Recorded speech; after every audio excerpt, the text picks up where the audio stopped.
Okay, so start करते हैं। और कल जहाँ से हमने छोड़ा था, आज हम वहीं से स्टार्ट करेंगे। तो देखते हैं कि मतलब कल हमने कहाँ से आपको छोड़ा था। तो कल हमने नोड जेएस को इंस्टॉल किया था, और उससे पहले मैंने आपको बताया था कि मिनिफिकेशन और अगलीफिकेशन और बंडलिंग का जो कॉन्सेप्ट है, वो कैसा कॉन्सेप्ट है और वो कौन सी प्रॉब्लम को सॉल्व करता है, राइट।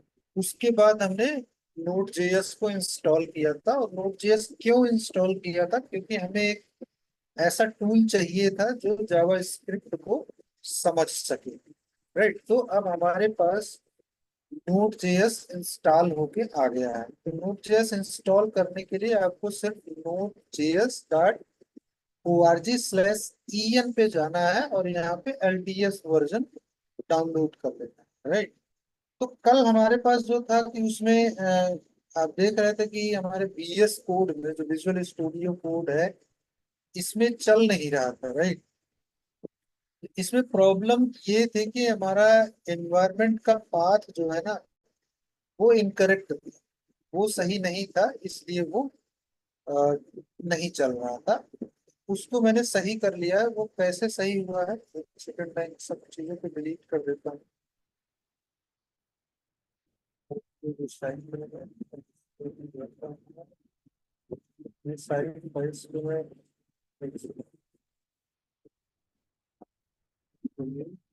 ये मैंने चेक किया था क्रिएट करके। तो मैं बताऊंगा इनको कैसे क्रिएट करना है, क्या चीजें हैं। तो अभी जहां मैंने कल छोड़ा था, राइट, ये इंट्रो मैंने बनाया था। इंट्रो टू रिएक्ट नाम का फोल्डर बनाया था मैंने और उसको ओपन किया था। तो अब जब हम रिएक्ट पढ़ेंगे, तो उसमें आपको फोल्डर के अंदर ही काम करना है। जब आप रिएक्ट का प्रोजेक्ट क्रिएट करोगे, तो उस केस में आपको एक फोल्डर मिलेगा। मतलब उस प्रोजेक्ट की जो भी कोडिंग होगी, जो भी लाइब्रेरीज होंगी, जो भी थर्ड पार्टी से जो भी चीजें आप यूज करोगे, राइट, रिएक्ट जेएस में आप जैसे बूटस्ट्रैप यूज करोगे, तो पर्टिकुलर प्रोजेक्ट की जो डायरेक्टरी होगी, मतलब जो उसका फोल्डर होगा, उसी के अंदर वो सारी चीजें रखी जाएंगी, राइट। तो कल हमने जो बताया था आपको, वो ये बताया था कि नोड जेएस जो है, वो जावा स्क्रिप्ट को समझता है। और हमने नोड जेएस को इंस्टॉल किया था। और नोड जेएस इंस्टॉल किया था, उसके बाद आपको यहाँ यहाँ पे मैं क्या कर रहा था, नोड डैश वी लिख रहा था, राइट। तो इसमें वर्जन आना चाहिए।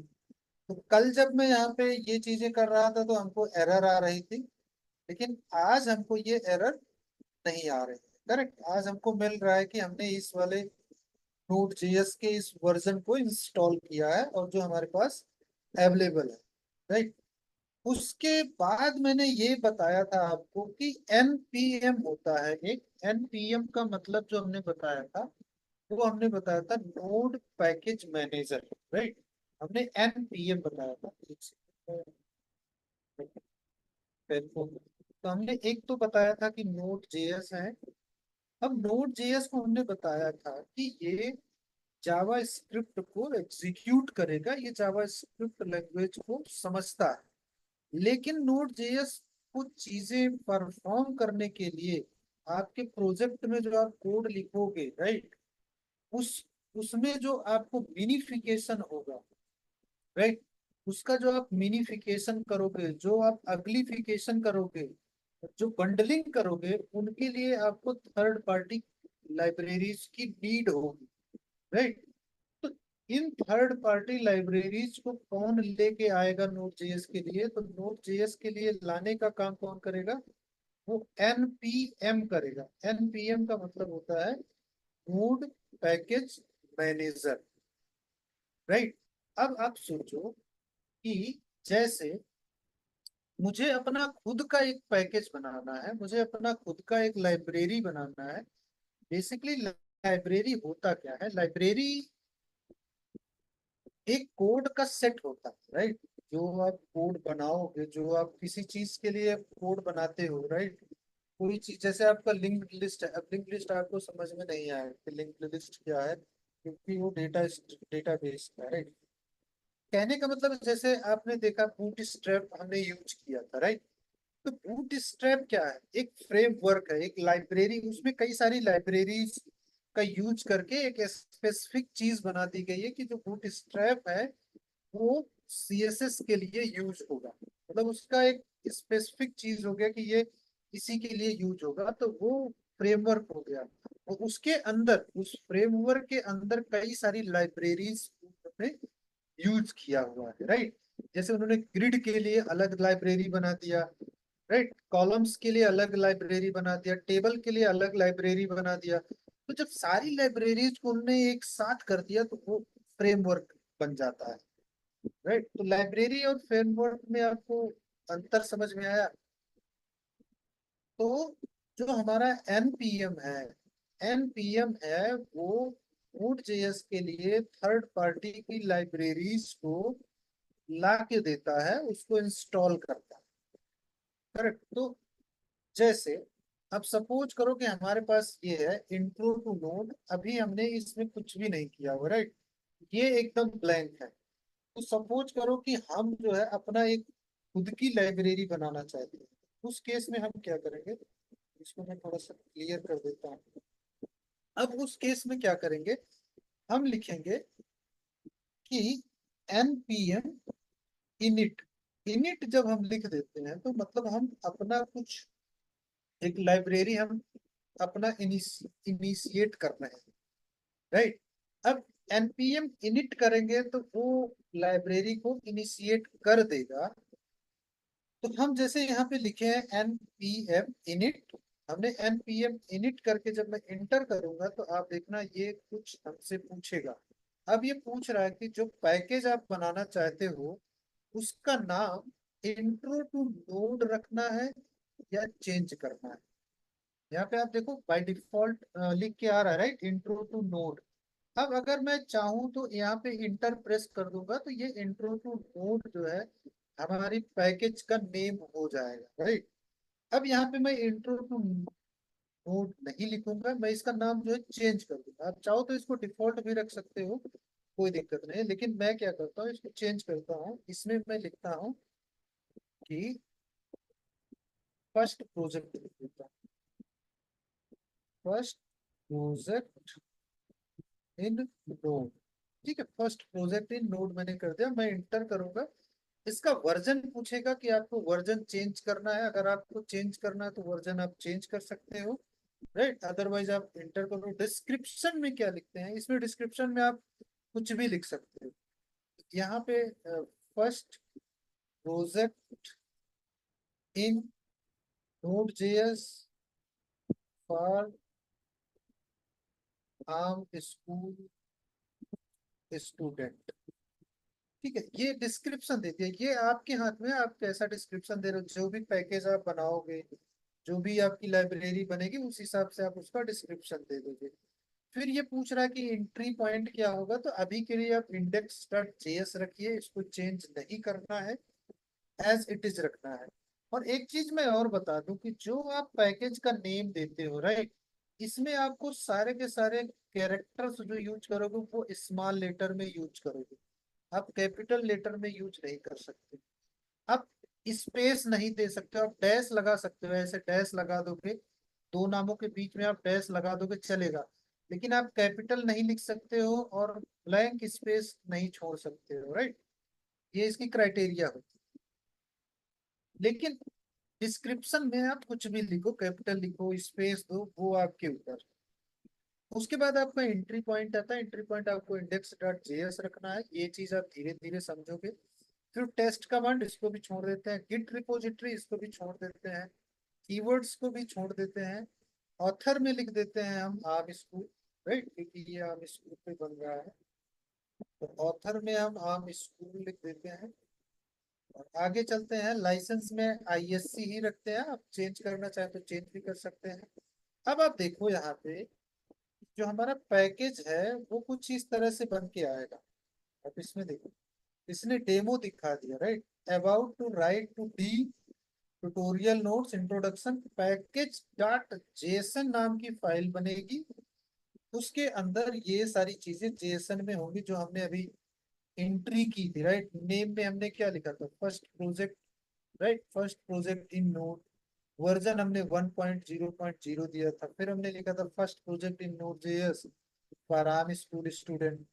और उसका एंट्री पॉइंट जो दिया था मेन, वो इंडेक्स डॉट जेएस दिया था। और स्क्रिप्ट में हमने ये अपने आप से इसको ऐड कर दिया है। अब हमें जब अगर चीजें सही लग रही है तो मैं यहाँ पे यस लिखूंगा और एंटर कर दूंगा। तो आप देखोगे इंट्रो डॉट नोड में अपने आप एक फाइल बन गई है, कौन सी, पैकेज डॉट जेएसएन।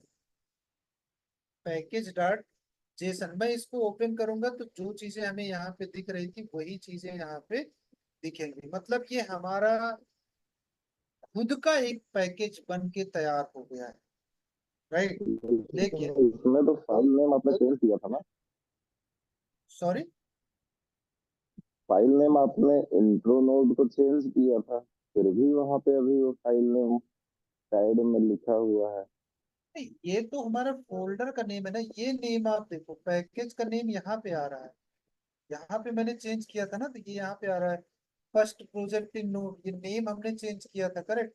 और डिस्क्रिप्शन में मैंने डाला था first project in node JS for arm school student, ये डाला था, राइट। जो हमने ये प्रोजेक्ट, ये मतलब फोल्डर का नेम नहीं चेंज करे, क्योंकि वो भाई उसी के अंदर ही तो सारी चीजें करेगा ना, उस प्रोजेक्ट के अंदर, उस फोल्डर के अंदर। डायरेक्टरी, इस फोल्डर को डायरेक्टरी भी बोलते हैं, तो उस डायरेक्टरी के अंदर सारी चीजें करेगा, डायरेक्टरी को चेंज नहीं करेगा वो। समझ ओके। गए? हम्म। ठीक है। अब आप देखो, अब क्या करना है कि सपोज करो ये मेरा पैकेज है, और इस पैकेज में हमारी कुछ थर्ड पार्टी लाइब्रेरीज की डिपेंडेंसी लानी है, राइट। हमें नीड है, जैसे कि हम कोई प्रोजेक्ट बनाएंगे तो हमको बूटस्ट्रैप की नीड होती है, राइट। तो अगर बूटस्ट्रैप की नीड है हमारे इस पैकेज में, तो बूटस्ट्रैप हमारे लिए कौन लेके आएगा? बूटस्ट्रैप हमारे लिए एनपीएम लेके आएगा। तो एनपीएम को सीधे बताना है कि भाई एनपीएम इंस्टॉल, मतलब इंस्टॉल करो क्या, बूटस्ट्रैप। यहाँ पे लिख दो अब बूटस्ट्रैप। अब आप जब इतना लिख दोगे, राइट, npm इंस्टॉल बूटस्ट्रैप और इंटर करोगे, तो ये आपके लिए बूटस्ट्रैप को इंस्टॉल कर देगा। आप चेंज देखो, इस फाइल में आप चेंज देखो। अभी तक ये डिपेंडेंसी थी इसमें, नहीं थी, करेक्ट। जो पहले बना था ये पैकेज डॉट जेसन, इसमें डिपेंडेंसीज नहीं ऐड थी। जैसे ही मैंने बूटस्ट्रैप इंस्टॉल किया, वैसे ही इसमें डिपेंडेंसी आ गई, किसकी, बूटस्ट्रैप की। मतलब जो आपका प्रोजेक्ट है, जो आपका पैकेज है, उसमें बूटस्ट्रैप की डिपेंडेंसी है। बूटस्ट्रैप जब तक आप नहीं लाओगे तब तक वो अच्छे से काम नहीं करेगा, क्योंकि हमारा प्रोजेक्ट किस पे डिपेंड हो गया, बूटस्ट्रैप पे डिपेंड हो गया। विनोद कुमार, इतना समझ में आ रहा है आपको? जी। तो कहने का मतलब एनपीएम का काम क्या है, एनपीएम हमारे लिए थर्ड पार्टी लाइब्रेरीज को इंस्टॉल करता है। जो भी आपको थर्ड पार्टी लाइब्रेरी की जरूरत है, एनपीएम उसको ला के आपको देगा। समझ गए? अब आप सपोज करो कि आप जो है किसी कंपनी में काम कर रहे हो, किसी प्रोजेक्ट पे। तो जरूरी नहीं है कि उस प्रोजेक्ट पे आप ही अकेले काम कर रहे हो। उस प्रोजेक्ट पे दो तीन लोग और भी काम कर रहे होंगे, करेक्ट। हो सकता है चार पांच लोग काम कर रहे हो, तो अलग अलग लोग काम कर रहे हैं। और आपको क्या है कि आपको, आपने जो कोडिंग की हुई है, राइट, उसकी डिपेंडेंसी बूटस्ट्रैप पे है। और आपको चीजों को शेयर करना है अपने दोस्त को या अपने कलीग को। तो आप क्या शेयर करोगे? एक तो आप वो शेयर करोगे जो आपने कोड लिखा है, और दूसरा आप शेयर करोगे ये पैकेज डॉट जेसन। आप नोड मॉड्यूल नहीं शेयर करोगे, क्योंकि देखो यहाँ पे जो एक फोल्डर बन गया है नोड मॉड्यूल, इसके अंदर आप देखोगे तो इसके अंदर बहुत सारी चीजें होंगी। बूट स्ट्रैप है, बूट स्ट्रैप के अंदर डिस्ट है, राइट, डिस्ट के अंदर सीएसएस है। तो इसमें इतनी सारी चीजें हैं, ये सारी चीजें आप अननेसेसरी क्यों शेयर करोगे? आपका डेटा जाएगा, राइट, इतनी फाइल्स को शेयर करने में आपको टाइम लगेगा, करेक्ट। तो इन सब चीजों को शेयर नहीं किया जाता है। जैसे कि नोड मॉड्यूल्स, इसको शेयर नहीं करना है। और जो भी कोई अगर डिपेंडेंसी आप इंस्टॉल करते हो, तो उन डिपेंडेंसी से जो फोल्डर बनेगा, जो पैकेज बनेगा आपके फोल्डर के अंदर, उसको आपको शेयर नहीं करना है। शेयर क्या करना है? सिर्फ पैकेज डॉट जेसन शेयर करना है। Package dot Jason. और आपके प्रोजेक्ट के अंदर जो आप कोडिंग कर रहे हो, उस कोडिंग को भेजोगे, डिपेंडेंसीज को नहीं भेजोगे। देखो, डिपेंडेंसी को नहीं भेजोगे। अब मैंने कह दिया कि आप डिपेंडेंसीज को नहीं भेजोगे, राइट। जैसे ये नोड मॉड्यूल्स है, इसको आप नहीं भेजोगे, तो बूटस्ट्रैप की जो क्लासेस है, राइट, वो सारी इस नोड मॉड्यूल के अंदर है। आप देख रहे हो इसमें बूटस्ट्रैप, ये सारी जब आप इसको भेजोगे नहीं, तो वहां पे अच्छे से काम करेगा नहीं, राइट। तो क्या करना होता है? देखो, स्मार्ट वर्क क्या होता है कि जैसे आपने प्रोजेक्ट शेयर किया, और जब प्रोजेक्ट आप शेयर करोगे, तो आप उसके साथ ये शेयर करोगे package dot JSON file, correct. जब आप package dot JSON file share करोगे, तो इस वाली प्रोजेक्ट फाइल में यहाँ पे एक एंट्री मिलेगी डिपेंडेंसीज की। तो जितनी भी डिपेंडेंसीज इसके अंदर मेंशन होंगी, उन सारी डिपेंडेंसीज को वो इंस्टॉल कर लेगा अपने सिस्टम में। किसके द्वारा? एनपीएम के द्वारा। तो आपको शेयर करने की जरूरत नहीं है, वो ऑनलाइन जो है उन चीजों को इंस्टॉल कर लेगा, उस पैकेज को। किसके सहायता से? एनपीएम की सहायता से। तो सपोज करो कि हमें ये फाइल किसी ने शेयर की, पैकेज डॉट जेसन, और सपोज करो कि एक ही डिपेंडेंसी नहीं है, इसमें 100 डिपेंडेंसी है। इस प्रोजेक्ट में 100 डिपेंडेंसी है थर्ड पार्टी लाइब्रेरीज की। अब आप सोचोगे कि भाई 100 डिपेंडेंसी है, और आप एक एक डिपेंडेंसी को npm इंस्टॉल करोगे, तो ये तो बहुत ज्यादा टाइम ले लेगा। और हो सकता है कि आप एक आध डिपेंडेंसी मिस भी कर दो, ऐसी पॉसिबिलिटी है, राइट। विनोद जी, समझ में आ रहा है जो मैं कह रहा हूँ? जी। तो जैसे यहाँ पे जितनी भी हाँ, डिपेंडेंसी आप रख ले। हेलो। आवाज आ रही है। हाँ, मैं ये कह रहा हूँ कि आप यहाँ पे कितनी भी डिपेंडेंसी रख लो, 100 रख लो, 200 डिपेंडेंसीज रख लो, उसका एक शॉर्टकट है। देखो, जैसे मैं यहाँ से क्या करता हूँ कि नोड मॉड्यूल को डिलीट कर देता हूँ। मैंने नोड मॉड्यूल को डिलीट किया, राइट। अब मैं पैकेज डॉट जेसन को भी delete, package dot log dot JSON को भी डिलीट कर देता हूँ, इसकी जरूरत नहीं। इसको मैं बाद में समझाऊंगा कि ये क्या चीज है, राइट। अब क्या है कि किसी ने मुझे शेयर किया ये पैकेज डॉट जेएसएन फाइल, और मैंने देखा कि इसमें डिपेंडेंसी है बूट स्ट्रैप की, जो मेरे पास लोकल में नहीं है, मतलब हमारे फोल्डर में नहीं है। तो मैं क्या करूंगा? एज अ डेवलपर मैं क्या करूंगा? मैं जाऊंगा अपने टर्मिनल में, और यहाँ पे मैं लिखूंगा npm इंस्टॉल। इस बार मैं कुछ आगे, इसके आगे मैं कुछ नहीं लिखूंगा कि क्या इंस्टॉल करना है, राइट। लास्ट टाइम हमने क्या लिखा था? npm इंस्टॉल बूटस्ट्रैप, क्योंकि हमें बूटस्ट्रैप चाहिए था। लेकिन इस बार क्या है कि हमें ये फाइल मिली हुई है, ये पैकेज डॉट जेसन हमारे कलीग ने शेयर किया है, और मैंने देखा कि इसमें बूटस्ट्रैप की डिपेंडेंसी है। अब सपोज करो कि इसमें केवल बूटस्ट्रैप की है। अब इसमें और भी अगर डिपेंडेंसी होती, तो मैं बारी बारी से सबको करता इंस्टॉल, तो वो चीजें टाइम ले लेती, राइट। तो यहाँ पे शॉर्टकट है कि जैसे ही आप npm इंस्टॉल करोगे, वो आपके डिपेंडेंसीज के अंदर जितनी भी डिपेंडेंसीज होंगी, उनको अपने आप इंस्टॉल कर देगा। जैसे मैं यहाँ पे npm इंस्टॉल करूंगा अभी, तो आप देखना बूटस्ट्रैप को हमारे यहाँ पे ये इंस्टॉल कर देगा, और नोड मॉड्यूल को ये फिर से बना देगा। देखो, चीजें अपने आप कर रहा है, करेक्ट। जी। एनपीएम जो है चीजों को अपने आप कर रहा है। हमने यहाँ पे केवल क्या लिखा? यहाँ पे हमने लिखा एनपीएम इंस्टॉल क्या करेगा, वो देखेगा कि आपके डिपेंडेंसीज के अंदर कौन कौन सी डिपेंडेंसीज हैं, उन सारी डिपेंडेंसीज को बारी बारी से वो इंस्टॉल कर देगा। तो इस तरह से आप देखोगे कि कितनी भी डिपेंडेंसी हो वो मिस नहीं होगी। समझ गए Vinod Kumar? Package dot Jason आपको समझ में आया? इसकी एंट्री समझ में आई? जो मैं समझाने की हाँ। कोशिश कर रहा हूँ, वो हाँ मैं ये जेसन समझ समझाने गया, की लेकिन कोशिश कर रहा हूँ हम कि ये पैकेज डॉट जेसन जो है, ये फाइल कितनी इम्पोर्टेंट है, राइट?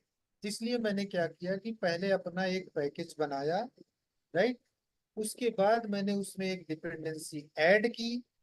फिर हमने कहा कि भाई, जब भी आपको अपना पैकेज शेयर करना है, तब आपको केवल इस पैकेज डॉट जेसन फाइल को शेयर करना है, और आपने जो अपने हाथ से कोड लिखा है वो शेयर करना है। कहने का मतलब थर्ड पार्टी लाइब्रेरीज को शेयर नहीं करना है, राइट? तो जब डेवलपर को ये चीजें दिखेंगी तो वो npm इंस्टॉल करेगा और सारी की सारी डिपेंडेंसीज को इंस्टॉल कर देगा। तो ये चीज समझ में आई आपको, पैकेज डॉट जेसन? हाँ ये ऑटोमेटिक यहाँ पे डिबग क्यों लिखा हुआ क्या है, लिखा स्क्रिप्ट हुआ है? के ऊपर डिबग लिखा हुआ है। हाँ, डिबग लिखा हुआ है, राइट? वो आप डिबग का जो जो चीजें मैं बता रहा हूँ, करेक्ट, उन चीजों को आप समझो। जो चीजें मैं छोड़ रहा हूँ, राइट, उसका कुछ रीजन है, इसलिए मैं छोड़ रहा हूँ। समझ रहे हो? ठीक। जैसे मैं आपको package dot Jason, package log dot JSON, ये भी एक फाइल है, राइट? इसको मैं अभी नहीं बता रहा हूँ। आप देखोगे, इसको मैं ओपन करूंगा, इसमें बहुत सारी चीजें आपको देखने को मिलेंगी, राइट? तो जो चीजें अभी के लिए जरूरी हैं, जो चीजें आपको अभी समझनी जरूरी है, उन चीजों को मैं बता रहा हूँ, राइट? धीरे धीरे जब आप काम करोगे ना, हर एक फाइल का जब मैं चीजों को और एक्सप्लेन करूंगा, तब आपको चीजें समझ में आएगी। अब डिबग का जो बात है यहाँ पे, राइट, जो डिबग है, इसको मैं अगर अगर अभी मैं बता दूंगा, राइट, तो ये चीजें आपको समझ में नहीं आए। तो जैसे ये देखो, जी। रिलेटेड इससे कि जैसे हम जावा स्क्रिप्ट का जब कोड लिखते थे, राइट, कंसोल में जाके उसको डिबग करते थे, एक एक लाइन देखते थे, करेक्ट? हाँ। वो वो उसी चीज से रिलेटेड है डिबग। तो इसको हम बाद में देखेंगे, बट आपको ये चीजें समझ में आए कि क्या शेयर करना है, और शेयर करने के बाद यदि कोई फाइल हमें, कोई हमें पैकेज डॉट जेसन शेयर करता है, तो सबसे पहले हमें क्या करना है? सबसे पहले हमें npm इंस्टॉल करना है, जिससे कि वो सारी की सारी डिपेंडेंसीज हमारे पास आ जाए। करेक्ट? जी। इतनी बात समझ में आई? हाँ। अब क्या है कि ये तो बेसिक चीज हो गई नोड जेएस और npm की। अब हम थोड़ा सा मूव करेंगे रिएक्ट की तरफ, जो हमने अभी पढ़ा, राइट? वो क्या था कि हमने थोड़ा सा, और मैं एक चीज और बताता हूँ। मैंने क्या बताया था आपको? एक तो मैंने बताया था मिनिफिकेशन, राइट, और अगलीफिकेशन बताया था, और बंडलिंग बताया। अब मैंने ये नहीं बताया कि इसको करेगा कौन, राइट? इसके लिए जो थर्ड पार्टी का लाइब्रेरी है, जो फ्रेमवर्क है, वो है बेबल। उसको बोलते हैं बेबल। बेबल ये चीज करता है। बहुत ज्यादा आपको इसके बारे में जानने की जरूरत नहीं है, ना तो आपको इसके बारे में बहुत ज्यादा सोचने की जरूरत है। इतना आप जान लो कि जो मिनीफिकेशन है, जो अगलीफिकेशन है, जो बंडलिंग है, वो बेबल के द्वारा होता है। बेबल क्या है कि बेबल एक फ्रेमवर्क है, एक लाइब्रेरी आप समझ सकते हो, जिसके पास मिनीफिकेशन करने के लिए अलग से प्लगइन है, और अगलीफिकेशन के लिए अलग से चीजें हैं, और बंडलिंग के लिए अलग से चीजें हैं। तो मैंने जैसे कहा कि इसके बारे में आपको बहुत ज्यादा जानने की जरूरत नहीं है। बस इतना समझ लो आप कि मिनिफिकेशन, अगलीफिकेशन और बंडलिंग का जो काम है, वो बेबल करता है, राइट? इंटरव्यू वगैरह में कभी कभी पूछा जाता है, तो बहुत ज्यादा डीप में नहीं पूछते, बस इतना जान पूछते हैं कि आपको जानकारी होनी चाहिए कि ये चीजें कौन कर रहा है। करेक्ट? जी। ठीक है। ओके। अब क्या है कि देखो, जो मैंने स्टार्टिंग में बताया था, प्री प्रोसेसिंग में, जावा स्क्रिप्ट की प्री प्रोसेसिंग में मिनिफिकेशन और अगलीफिकेशन, बंडलिंग, ये तीन चीजें होती हैं, राइट। इन तीन चीजों के लिए जरूरत किसकी पड़ेगी? एक तो ऐसी जरूरत पड़ेगी जो जावा स्क्रिप्ट को समझता हो, ऐसा टूल। तो उसके लिए हमारे पास नोड जेएस आ गया। और फिर एक ऐसा टूल चाहिए जो कि मिनिफिकेशन, अगलीफिकेशन और बंडलिंग कर सके। उसके लिए हमारे पास वेवेल आ गया। तो हमारा सारा काम हो गया। लेकिन अभी एक चीज ये बचा है कि जो मिनिफिकेशन या अगलीफिकेशन या बंडलिंग जो करनी है, वो किसकी करनी है? वो हमारे सोर्स कोड की करनी है। जो डेवलपर, जो सोर्स, जो कोड लिखेगा, उसी को ना मिनीफाई करना है, या उसको अगलीफाई करना है, या उसको बंडलिंग करना है। तो इन सब चीजों के लिए सबसे पहली बात तो है कि एसआरसी मतलब सोर्स कोड चाहिए। फिर उसको चाहिए एक नोड, नोड जेएस चाहिए जो कि अंडरस्टैंड करेगा जेएस को। और उसके बाद हमें चाहिए क्या? Level, right. जो कि मिनिफिकेशन मतलब जो प्री प्रोसेसिंग का वर्क करेगा। किस पे करेगा? हमारे सोर्स कोड पे करेगा। तो ये जो हमने बताया, ये आपको समझ में आया, जो बेसिक चीजें थी इसकी, रिएक्ट जेएस को पढ़ने से पहले। जी। विनोद, कोई डाउट नहीं है ना? नहीं। ठीक है, अभी मैं चलता हूँ थोड़ा सा रिएक्ट की तरफ। और रिएक्ट को मैं क्या करता हूँ, आपको ऐसे समझाता हूँ रिएक्ट को कि जैसे रिएक्ट को जो डेवलप किया था वो फेसबुक ने बनाया, राइट। फेसबुक ने बनाया था। तो फेसबुक के पास क्या था कि आपने एक टैब देखा होगा फेसबुक पे, न्यूज फीड का, राइट। देखा होगा न्यूज फीड का, देखा है आपने, करेक्ट। तो इसको स्क्रॉल करके थोड़ा सा ऊपर कर देता हूँ ताकि वाइट स्पेस मिल जाए। तो मैं चाहूंगा कि आप थोड़ा सा ध्यान देना इसमें जो मैं बता रहा हूँ। फेसबुक पे क्या था कि एक नया फीचर आया था न्यूज फीड का। और न्यूज फीड में जो यूजर होते थे फेसबुक के, जैसे मैं हूँ, आप हो, फेसबुक चलाते हो, करेक्ट। तो उसमें जो न्यूज फीड था, आप न्यूज के फीड पे जब जाओगे तो आपको पोस्ट दिखेंगे यहाँ पे ऐसे रहेगा। इसमें फोटोज बने रहेंगे, राइट। नीचे कमेंट बना रहेगा, बटन बनी रहेंगी कमेंट की। उसके बाद फिर से दूसरी पोस्ट रहेगी, राइट। फोटो भी हो सकता है इसमें, या वीडियो भी हो सकता है। ऐसे ऐसे करके जितनी बड़ी आपकी स्क्रीन होगी, उस हिसाब से यहाँ पे पोस्ट दिखती थी किसकी? न्यूज की, करेक्ट। अब क्या हुआ, जैसे इन्होंने ये न्यूज फीड जो बनाया था, ये HTML, CSS और जावा स्क्रिप्ट का यूज करके बनाया, ठीक है।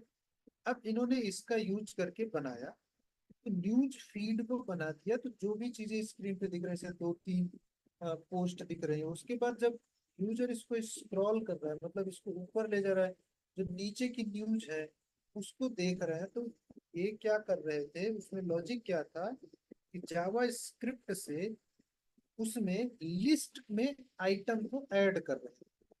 जितना आप स्क्रॉल कर रहे हो, उतने ही आइटम इन्होंने क्या किया, इसमें ऐड कर दिया, उतने ही आइटम इसमें ऐड कर दिया।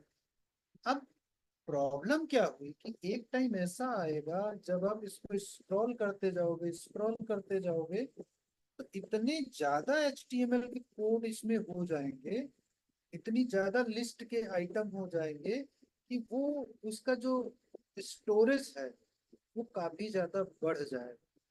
तो इसमें आने लगी प्रॉब्लम। प्रॉब्लम आने लगी कि ये फेसबुक का पेज जो है वो स्लो हो गया। क्यों स्लो हो गया, रीजन समझ में आया आपको, विनोद कुमार? वही वही ज्यादा फाइल होने के। ज्यादा करेक्ट, फाइल उसमें मतलब लिस्ट, इंक्रीज उसमें होगी। HTML का कोड जो है वो ज्यादा हो गया। HTML का कोड क्या है, वो ज्यादा हो गया। यूजर स्क्रॉल करते जा रहा है, स्क्रॉल करते जा रहा है। ये जावा स्क्रिप्ट उसमें ऐड करते जा रहे हैं, ऐड करते जा रहे हैं। उसमें वीडियो भी आ रहा है, उसमें इमेज भी आ रहा है, कमेंट भी आ रहा है, टेक्स्ट भी आ रहा है। तो सारी चीजों को ये क्या कर रहे हैं, उसमें ऐड करते जा रहे हैं। तो उसका लोड बढ़ गया, तो ऑटोमेटिक है कि वो स्लो हो जाएगा। करेक्ट, क्योंकि उसकी एक लिमिट है भाई, वो कितना बड़ा हो गया। तो अब ये प्रॉब्लम जो है फेसबुक के इंजीनियर्स के पास गई, डेवलपर्स के पास गई, क्योंकि यूजर ने भाई कंप्लेंट किया कि ये इसका मतलब न्यूज फीड तो चल ही नहीं रहा है। तो इन्होंने एक सॉल्यूशन निकाला। सॉल्यूशन क्या था कि मैंने आपको बताया था डॉम के बारे में, याद करो आप। मैंने डॉम के बारे में बताया था कि डॉम में हाँ। HTML CSS जावास्क्रिप्ट होता है। करेक्ट, डॉम एक बॉक्स की तरह होता है, ये मैंने बताया था। तो ये जो यहाँ पे जो न्यूज फीड आ रहा था बारी बारी से, वो किसके अंदर जा रहा था, डोम के अंदर जा रहा था, क्योंकि रखा तो उसी में है। करेक्ट, डोम का लोड जी बढ़ रहा था, इस वजह से इनका पेज जो है वो स्लो हो गया। मेरी बात को पकड़ पा रहे हो आप विनोद कुमार? जी जी। राइट, फ्लो छूटना नहीं चाहिए इस केस में। तो जब डोम में स्टोरेज बढ़ने लगा, राइट, इसकी कैपेसिटी से ज्यादा होने लगा, तो पेज जो है वो स्लो हो गया। अब स्लो हो गया तो इंजीनियर ने क्या किया, इंजीनियर ने, डेवलपर ने सॉल्यूशन क्या निकाला इसका। सॉल्यूशन उन्होंने ये निकाला कि उन्होंने एक वर्चुअल डोम बना दिया। एक वर्चुअल डोम बना दिया, जो कि देखो, एक तो डोम हो गया जो यूजर को दिखता है, जो चीजें वो इस वाले डोम में होती है। तो उन्होंने क्या किया कि एक वर्चुअल डोम बनाया, और वर्चुअल डोम का कंसेप्ट क्या रखा, उन्होंने देखा कि भाई देखो, यूजर को तीन ही चीजें दिखती हैं, तीन ही पोस्ट दिखती हैं। तो हम अपने डोम में तीन ही चीजें क्यों ना ऐड करें, बाकी चीजें हम अपने वर्चुअल डोम में रखेंगे। जैसे जैसे यूजर स्क्रॉल करेगा, वैसे वैसे हम चीजों को इसमें वर्चुअल डोम में डालेंगे और वर्चुअल डोम से हटा लेंगे। बात समझ रहे हो आप? मतलब इस एक्चुअल डोम, इसको इसको इन्होंने कह दिया ये एक्चुअल डोम है, एक्चुअल डोम। और इसको इन्होंने बोल दिया वर्चुअल डोम। तो इन्होंने क्या सॉल्यूशन क्या निकाला कि जब भी यूजर, अब जब जब वर्चुअल डोम हमारा बन गया, तो जब भी यूजर स्क्रॉल करेगा, तो ये वर्चुअल डोम से एक्चुअल डोम में चीजों को ऐड करेंगे, और एक्चुअल डोम यहाँ पे शो करेगा। और जो चीजें ऊपर जा रही हैं उसको रिमूव कर देंगे, मतलब उसको रिमूव करके या तो वर्चुअल डोम में रख लेंगे, अगर वो चीज ऑलरेडी वर्चुअल डोम में है तो उसको वो हटा देंगे।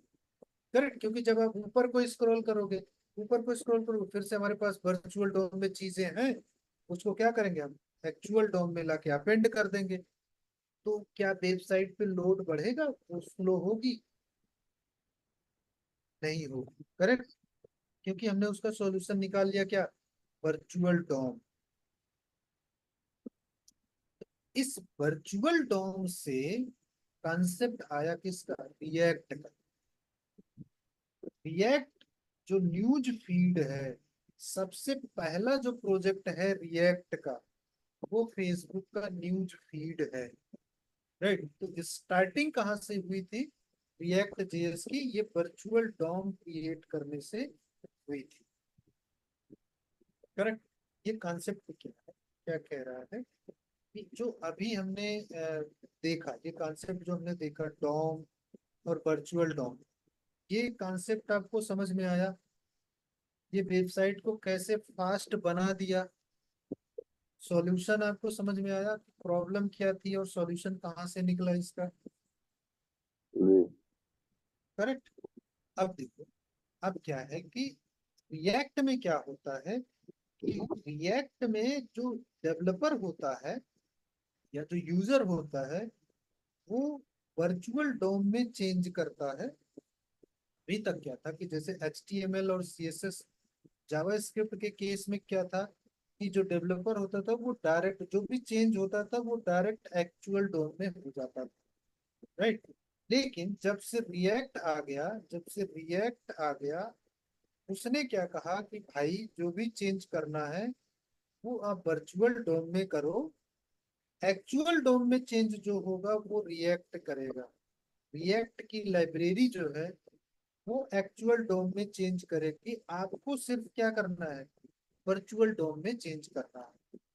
HTML और CSS के केस में क्या होता था कि डायरेक्ट आप डोम में चेंज करते थे तो पूरा का पूरा डोम जो है वो री रेंडर होता था। री रेंडर का मतलब जैसे आपकी वेबसाइट है उसमें अगर एक्चुअल डोम में कोई चेंज होता था तो वो पूरी की पूरी वेबसाइट को फिर से लोड करता था।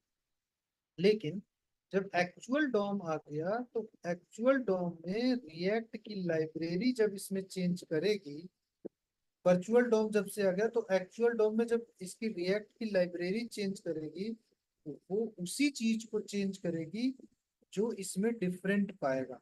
मतलब ये डोम, मतलब एक्चुअल डोम और वर्चुअल डोम को कंपेयर करेगा। कौन कंपेयर करेगा? रिएक्ट की लाइब्रेरी। एक्चुअल डोम और वर्चुअल डोम को वो कंपेयर करेगा और कंपेयर करने के बाद जो भी डिफरेंस दिखेगा उसी डिफरेंस को केवल अपडेट करेगा, पूरे के पूरे डोम को अपडेट नहीं करेगा। तो इससे क्या होगा, इससे आपकी वेबसाइट जो है वो फास्ट हो जाए। समझ रहे हो विनोद कुमार? जी। जैसे अब अगर मैं इसको थोड़ा सा डिलीट करूँ तो फिर से आपको समझाऊं। जैसे हमने टिक टैक टू का गेम बनाया था, राइट? उसमें हमने 3 रो और 3 कॉलम बनाया, राइट? तो उस केस में क्या था कि जैसे हमने यहाँ पे बनाया, अभी मैं 2 लेके चलता हूँ, राइट? 2 कॉलम और 2 रो लेके चलता हूँ। तो स्टार्टिंग में क्या था कि हमारा ये ब्लैंक था, हमने ऐसा कुछ बनाया, राइट? ये ब्लैंक था ना, इसमें एक्स था ना वो था। अब क्या हम्म। होगा कि जैसे अब एक्चुअल डोम की बात करें, अगर हम ए डोम लिख रहे हैं मतलब ये एक्चुअल डोम।